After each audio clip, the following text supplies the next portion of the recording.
Assalamualaikum anak-anak. Assalamualaikum warahmatullahi wabarakatuh. Waalaikumsalam warahmatullahi wabarakatuh. Apa kabarnya murid-murid? Alhamdulillah, luar biasa. Allahu Akbar. Alhamdulillah, semoga sehat selalu ya.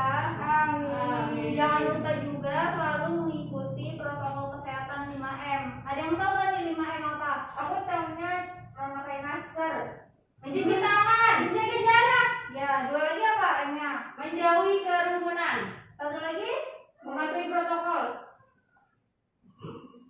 mengurangi mobilitas. Ya, benar Afifah. Yeay. Sebelum mulai pembelajaran, alangkah baiknya kita berdoa dulu ya, dipimpin oleh ketua kelas. Ya, sebelum kita melakukan pembelajaran, lebih baik berdoa terlebih dahulu. Berdoa dalam hati menurut kepercayaannya masing-masing. Berdoa mulai.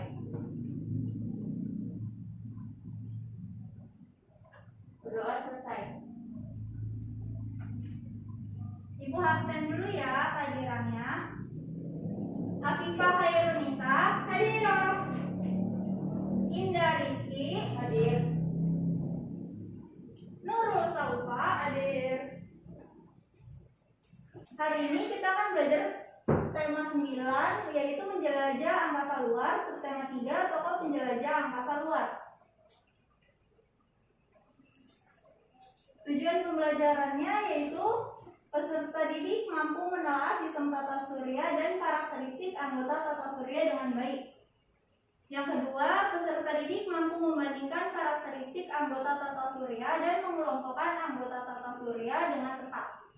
Yang ketiga, peserta didik mampu menciptakan model sistem tata surya.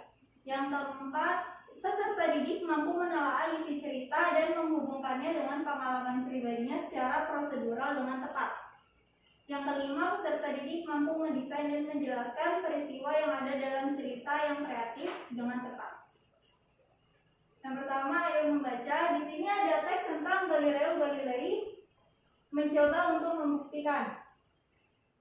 Kita bacanya bergiliran ya. Ya, Bu. Ya, bisa dimulai oleh Afifah. Pasti kamu pernah mendengar nama Galileo Galilei. Ia adalah seorang ilmuwan asal Italia kelahiran tahun 1564. Sumbangan penemuannya memberi banyak pengaruh pada dunia ilmu pengetahuan. Galileo tidak selalu menjadi penemu, tapi ia dapat menggunakan sebuah penemuan untuk menghasilkan penemuan besar lainnya. Selanjutnya Nurul.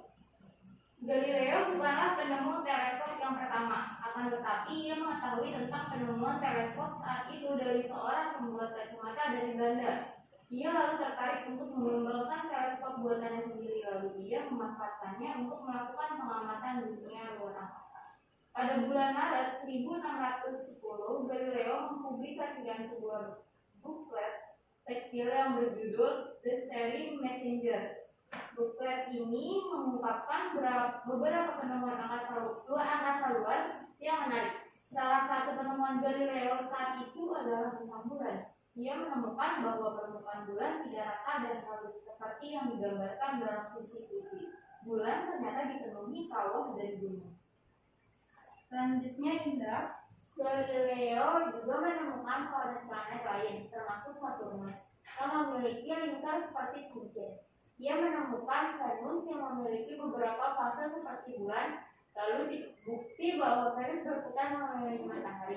Ia juga menemukan fakta bahwa Jupiter memiliki satelit sendiri yang tidak berputar mengelilingi bumi, melainkan matahari. Penemuan-penemuan Galileo memperkuat teori Copernicus sebelumnya. Teori Copernicus menyatakan bahwa bumi bukanlah pusat tata surya, tetapi matahari, karena planet-planet mengelilingi matahari.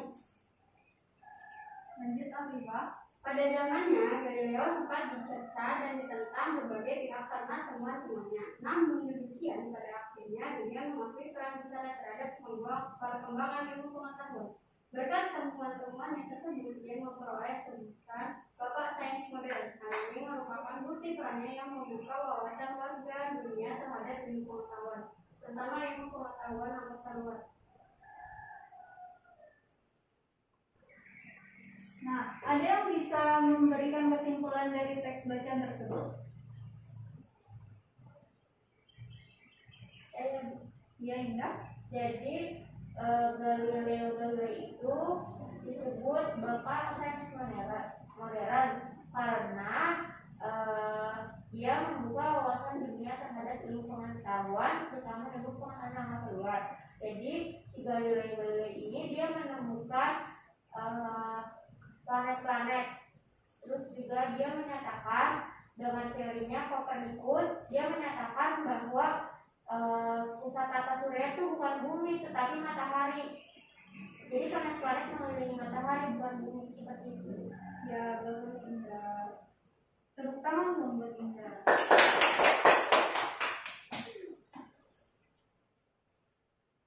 Nah, selanjutnya itu ada yuk berdiskusi.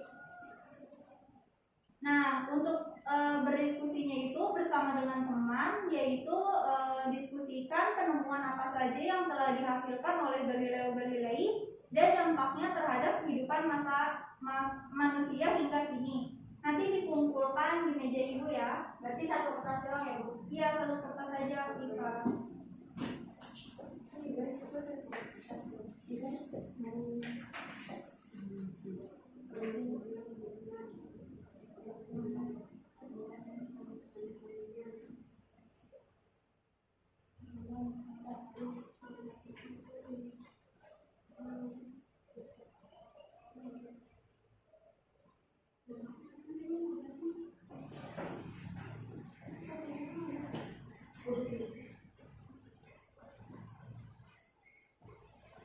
Ya, kelompok Afifa, Inga, dan Nurul, silakan presentasikan penemuan dan dampak penemuan Galileo dan Galilei.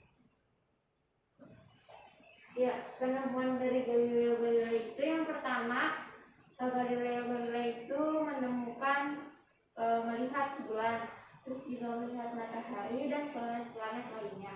Dampak penemuan Galileo Galilei yaitu membuka wawasan luas terhadap warga dunia tentang ilmu pengetahuan, terutama ilmu pengetahuan angkasa luar.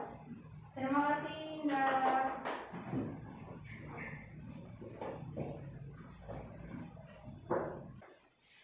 Selanjutnya ada teks tentang susunan planet tata surya berdasarkan orbit. Bisa tolong dibacakan, Indah? Boleh, Bu. Bumi susunan tata surya kita memiliki keunikan tersendiri. Matahari sebagai pusat tata surya dikelilingi oleh berbagai anggota lainnya, seperti planet, asteroid, satelit, dan meteoroid, dan komet.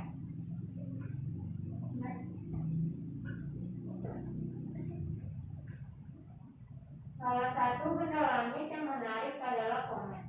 Komet merupakan salah satu benda langit yang memiliki inti dari batu dan air. Inti komet terbungkus dalam surai gas dan debu. Setiap kali komet mendekat ke matahari, materi dalam inti komet akan menguap dan membentuk bola gas kebiru-biruan dan ekor yang berwarna putih. Materi tersebut terdiri dari debu sepanjang jutaan kilometer. Oleh karena bentuknya yang demikian, orang Yunani menyebut sebagai si rambut panjang yang dalam bahasa Yunani disebut kometes, asal kata dari komet. Semua benda langit di atas melakukan perputaran mengitari matahari sebagai pusat tata surya. Mereka mengelilinginya dalam jalurnya yang disebut sebagai orbit. Berdasarkan orbit bumi terhadap matahari, terdapat beberapa planet yang berada di dalam orbit bumi. Planet yang berada di dalam orbit bumi disebut dengan planet inferior, yaitu Merkurius dan Venus. Sedangkan planet-planet yang berada di luar orbit bumi disebut dengan planet superior, yaitu Mars, Jupiter, Saturnus, Uranus, dan Merkurius. Nah, selanjutnya berdiskusi tentang perbandingan antara komet dan planet. Dibuat seperti tadi ya di dalam kertas lembar. Pakai kertas lembar ini aja.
Nah, sekarang kita membuat model sistem tata surya dengan menuliskan anggota sistem tata surya di garis orbit.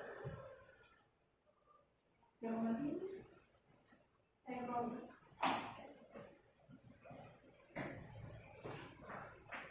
Tulis satu-satu aja ya. Sini mata aku ya. Ya.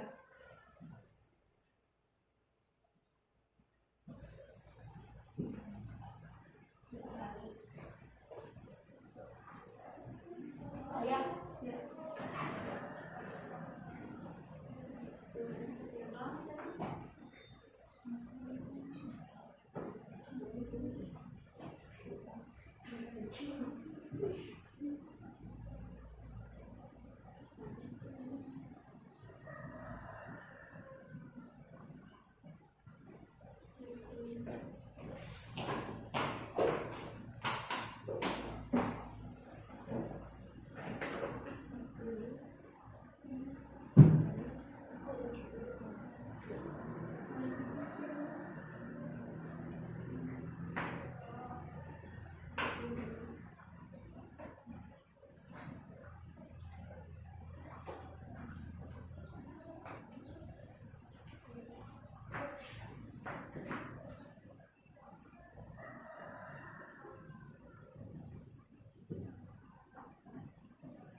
Boleh.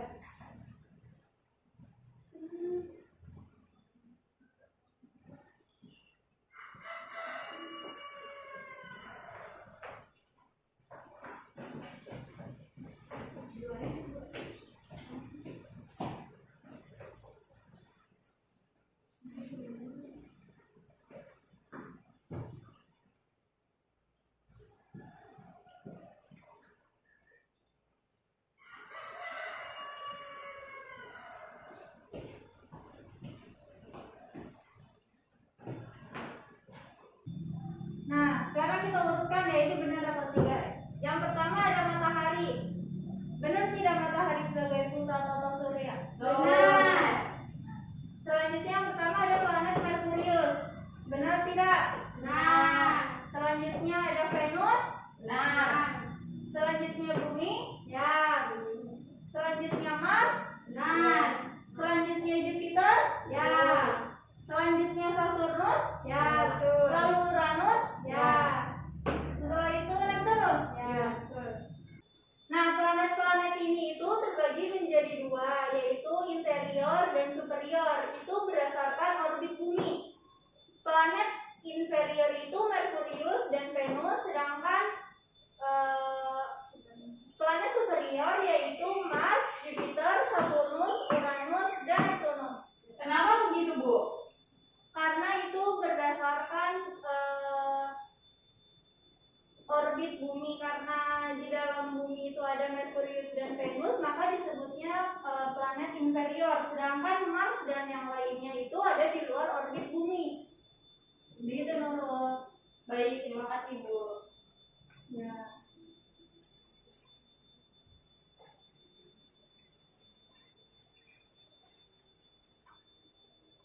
Selanjutnya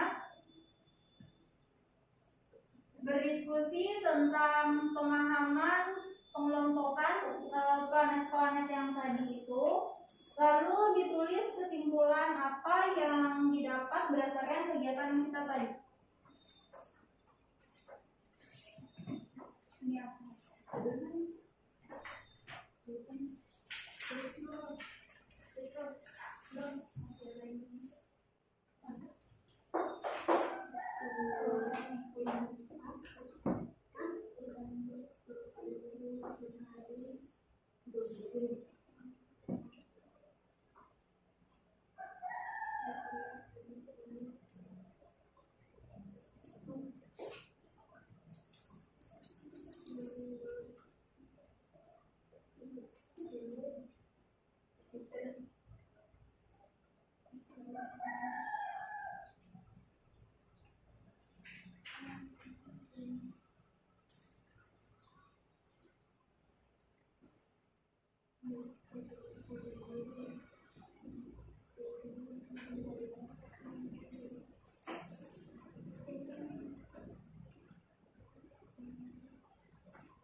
Sudah Ibu, sudah Bu.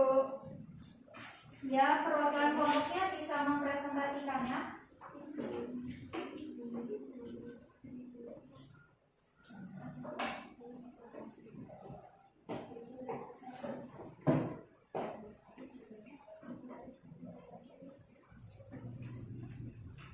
Jadi saya ingin menyimpulkan hasil kegiatan tadi.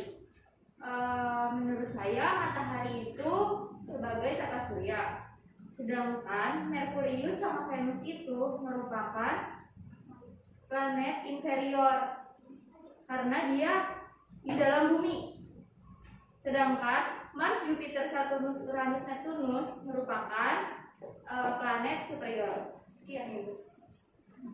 Terima kasih Nur. Ibu perkuat lagi ya, kalau matahari itu sebagai pusat tata surya. Oh iya Ibu, saya lupa. Merkurius dan Venus itu disebut inferior karena di dalam orbit bumi, bukan di dalam bumi. Iya Ibu, baik. Terima kasih Bu. Ya, sama-sama. Nah, pernahkah kamu mengalami peristiwa yang hampir sama dengan cerita yang tadi dibaca? Bacalah bacaan berikut ini dengan seksama, lalu ceritakanlah pengalaman yang mirip dengan cerita berikut. Bisa tolong dibacakan menurut? Baik Ibu. Kesempatan yang hilang oleh Intan Sari Elizwan. Nesa, ayo tidur, sudah malam.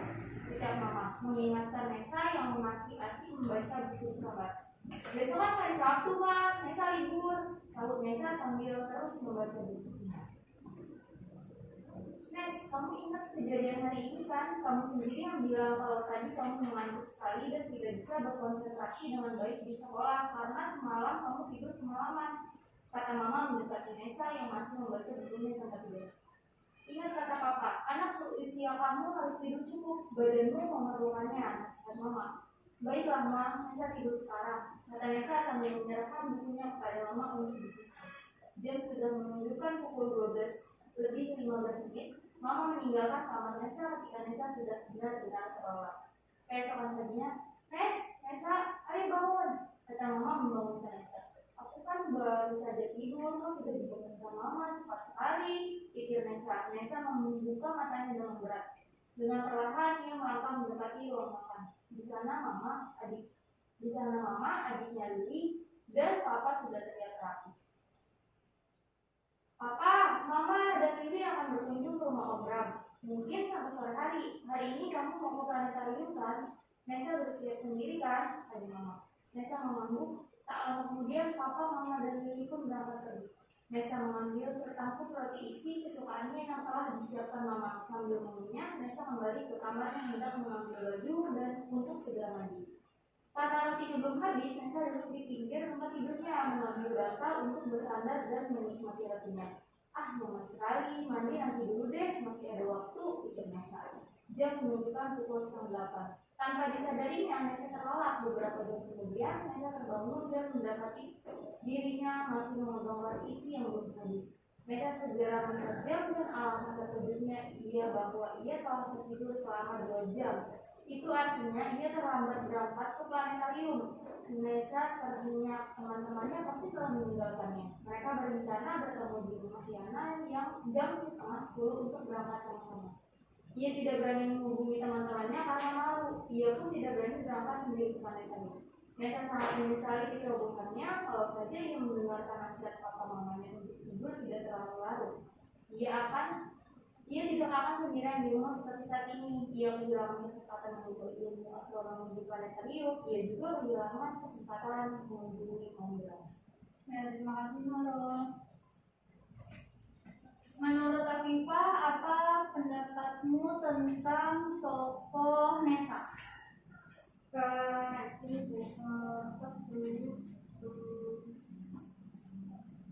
Pertama, dia itu tidak mendengarkan nasihat papa mamaku. Kurang ada kecerobohan.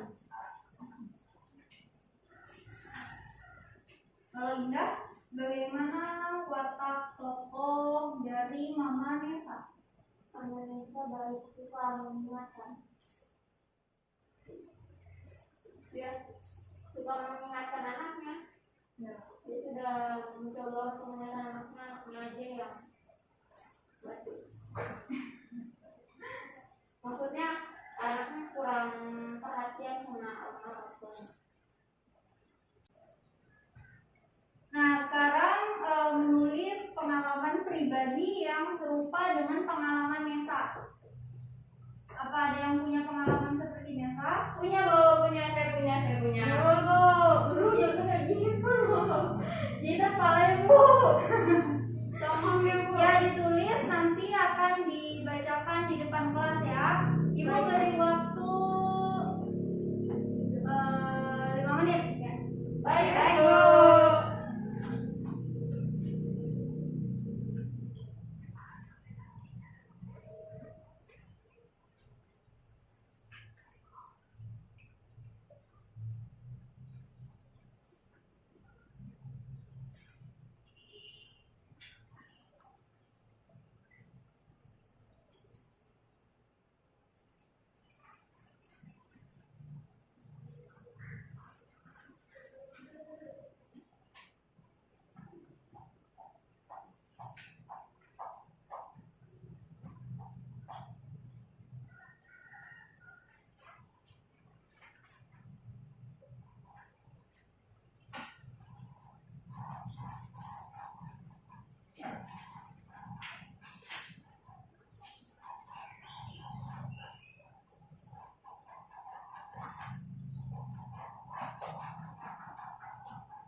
Ya, siapa yang mau maju duluan? Nurul Bu. Nurul? Ya Bu. Bawa bukunya nggak Bu? Ya, boleh dibawa.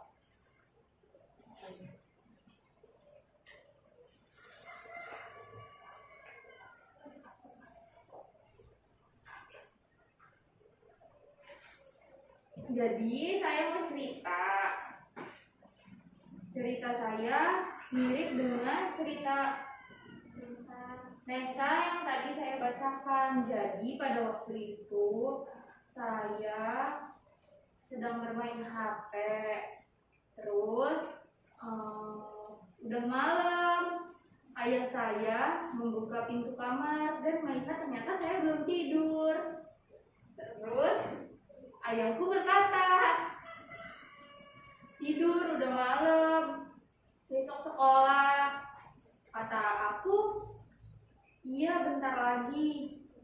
Terusnya udah tuh ayahku meninggalkan kamar dan aku masih lanjut main HP. Nah ternyata aku tidur di tengah malam. Terusnya aku tidur untuk berangkat sekolah itu kesiangan. Harusnya jam 6 itu bangun siap-siap ke sekolah, tapi aku baru bangun jam setengah 7. Akhirnya aku kesiangan dan aku terlambat deh masuk sekolah. Sekian ibu cerita aku. Ya, tepuk tangan untuk Nurul. Selanjutnya siapa yang ingin maju? Udah, Bu. Teman-teman, saya juga punya pengalaman kayak ceritanya Nesa. Jadi waktu itu aku nonton film sampai malam, sampai tengah malam, sampai jam 2. Terus aku dibilangin, bukan, drama Korea. Terus aku dibilangin sama mamaku, suruh tidur, besok kita mau pergi. Ya udah tuh, akhirnya aku nggak dengar, aku tidurnya jam 4. Pas jam 6 mau berangkat, tiba-tiba aku dibangunin, ternyata aku belum bangun. Akhirnya kata mama, ya udah berangkat sekarang, gak usah mandi. Jadi aku berangkat nggak mandi. Kamu ngapain, Bang? Kamu kan tidurnya malam-malam sih. Jam 4 kamu ngapain aja, Indah? Tahu malam banget sih. Tepuk tangan dulu dong. Nah, setelah membacakan cerita tadi, selanjutnya siapa yang bisa menyimpulkan pembelajaran hari ini? Saya, Bu. Ya, Siva. Ya, saya izin membacakan kesimpulannya. Tadi itu penemuan Galileo Galilei itu ada bulan sama planet-planet lainnya. Terus ada susunan tata surya. Yang pertama itu ada satelit, asteroid, planet, asteroid, satelit, meteorit, dan komet. Terus ada planet juga inferior dan superior.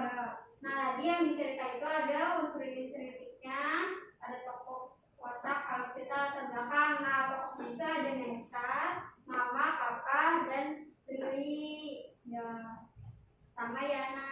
ya. Terima kasih ya, Siva. Ya, sama Bu. Ya, pembelajaran kita hari ini telah selesai. Kalian hari ini belajarnya aktif, terus berani, terus percaya diri, terus kreatif, gitu kan?